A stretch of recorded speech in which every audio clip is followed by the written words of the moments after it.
What's the section for, Callan? Eliminating people, framing, extortion, death. All the jobs that are too dirty for Her Majesty's other security forces to touch. Callan.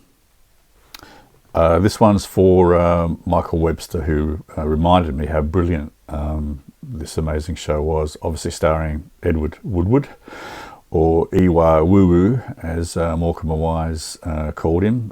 If you don't know what I'm talking about, just Google Morecambe and Wise and Edward Woodward on YouTube, and it's very funny. Anyway, this show was very popular in the late 1960s and bled into the 1970s, so it's a borderline 1960s Legends of Television, but it did start in 1967, I think. But to be honest, I first started watching the colour episodes in 1970, whatever it was, 72, I think. Look, there's no denying it. Edward Woodward is brilliant, and I can't keep saying Edward Woodward. Let's just call him Ed. Anyone that's aware of this fantastic actor probably knows him through such great films as Breaker Morant or The Equalizer. For me, he was the first best original Equalizer. Sorry, Denzel. Sorry, Latifah. Queen Latifah. The thing I really loved about The Equalizer, before I go on to Callan, is he looks like an ordinary guy, and a lot of people would sort of turn their nose up at the fact that a kind of a middle-aged, slightly portly man was so ominous.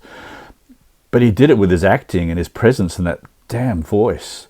But if you want to know whether he could have kicked ass, watch Callan. Callan kicks ass. Callan was a tough mother, you know what. Anyone watching this that doesn't know about Callan, it's understandable. The show was essentially popular in Britain and to a degree Australia. I'm not sure how much of a reach it had beyond those two countries. Hopefully my viewers in America know about it and have seen it. If not, I think there are some episodes on YouTube. It's certainly worth checking them out. Brief history. David Callan was a national serviceman who was in the army, very anti-authoritarian. I think he was demoted several times. When he left the army, he became a bank robber. He got caught, went to jail. In jail, he met his long-time associate and sort of friend, Lonely, who was a strange man, called Lonely basically because he smelt. He didn't wash a lot, or he had bad BO. Lonely and Callan have this amazing relationship. They clearly like each other, but Lonely is terrified of him, and Callan quite often is disgusted by Lonely. But Lonely is Callan's go-to guy for weapons, and he's very good on surveillance and that kind of thing. Anyway, Callan gets drafted into the section, which is kind of like MI5. He's not dissimilar to the Harry Palmer character in the Ipcress File and the other movies, but it's not derivative. It's a very original character. He's a crack assassin, very working class, but very sympathetic. He cares about people, and which is kind of the antithesis of someone who is essentially an assassin, and that's what makes the character so interesting.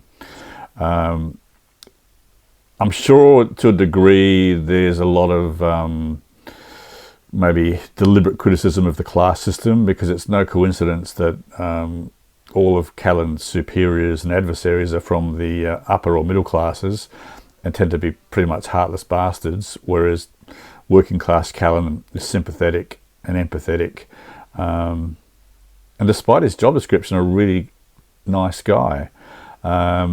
He has an interesting hobby. He's into war games and painting those little toy soldiers. Very intricate hobby that takes a lot of mental and physical prowess.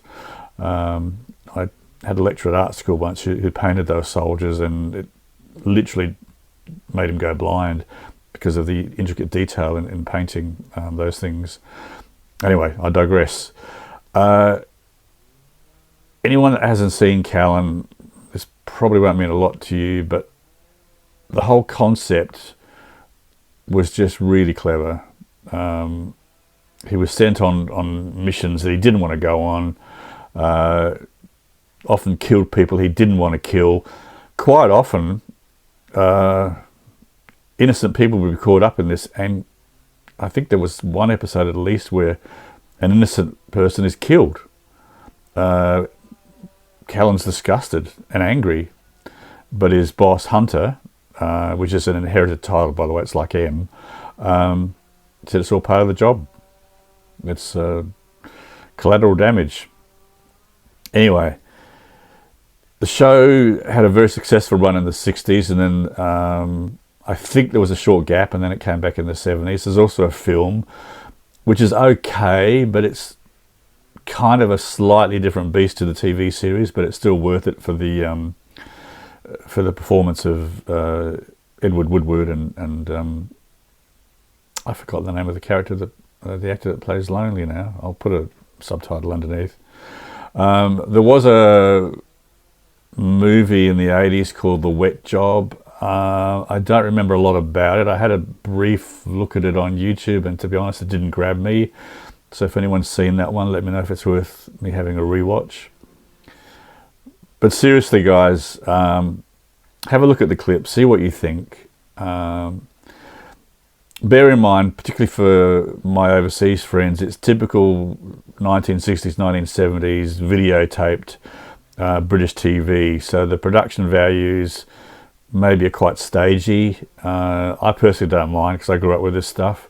But if you're expecting the high-end production values of something like The Equalizer, you'll be disappointed. But if you want damn good stories, excellent acting, this is definitely a go-to. And thanks, Michael Webster, for recommending this, because I'll be honest, I had forgotten about Callan. I'm very much a huge fan of The Equalizer, Edward Woodward. But Callan, honestly, Callan and The Wicker Man and The Equalizer, three things you must watch. I must do a video on The Wicker Man. I'm digressing again. Anyway, guys, this boomer is starting to waffle, so it's time for you to sit down and watch the videos and hit me up in the comments. Tell me what you think. And like Michael, hey, give me some suggestions. I'm open to anything that's a classic, TV or movie. All right, thanks, guys. See you next time. You sacked me, remember? You said I was too soft. Well, I'm still soft, Hunter. I still worry about the people I killed. Keep it buttoned. You know what I mean? You knew what it was like? You knew that the first time you went out on a job, and let's face it, you've widowed a few wives yourself since then. So am I.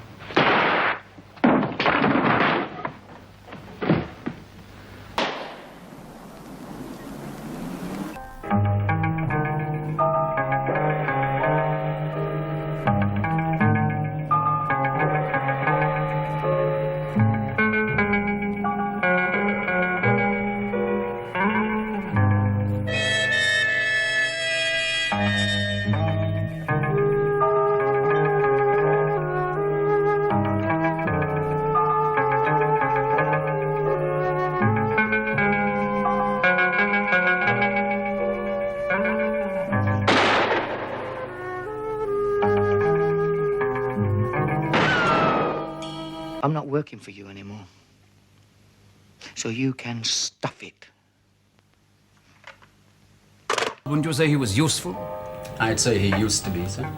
He isn't really ill, you know, just unwilling to be shot at. I need this man. You've been in hospital 5 months, Mr. Callan. Oh, as long as that, is it?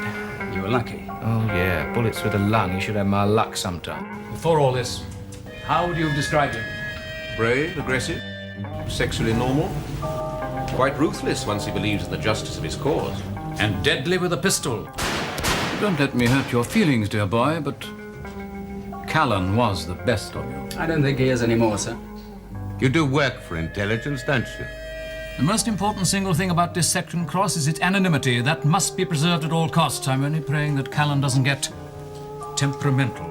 We've killed an innocent man. Now, why don't you go down to the coroner? You tell him. You've been around long enough to know that this section can function as it does, primarily because few people know we exist. I'm going to get you out of here. joking. No, I'm not joking, mate. I'm going to get you bail. I don't start trying to do us favours now. It's a bit late for all that, isn't it? For God's sake, don't you want my help? No, I don't want your help. It's psychological warfare, Callan. A way of immobilizing people we don't particularly want to kill. Don't you bloody threaten me, mate! Yours is a difficult occupation. Sometimes a very unhappy one. It has its moments.